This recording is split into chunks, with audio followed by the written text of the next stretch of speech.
Avec un repli de 0,3% du PIB au premier trimestre, l'Espagne est officiellement de nouveau en récession.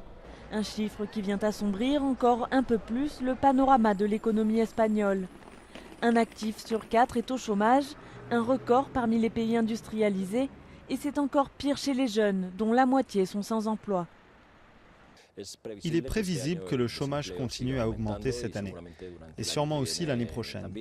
L'Espagne est en pleine phase de contraction du cycle économique, immergée dans un processus d'ajustement et de réforme. Nouvelle ombre au tableau, l'agence Standard & Poor's a abaissé la semaine dernière de 2 crans la note de l'Espagne. Elle craint que la récession ne complique ses objectifs budgétaires.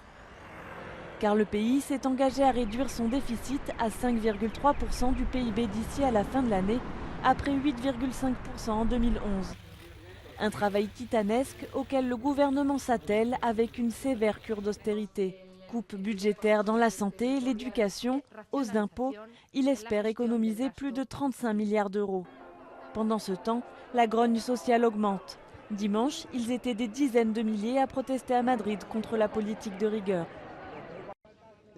Les mesures que prend ce gouvernement ne parviennent pas à résoudre le problème. C'est même tout le contraire. Il nous asphyxie chaque jour un peu plus.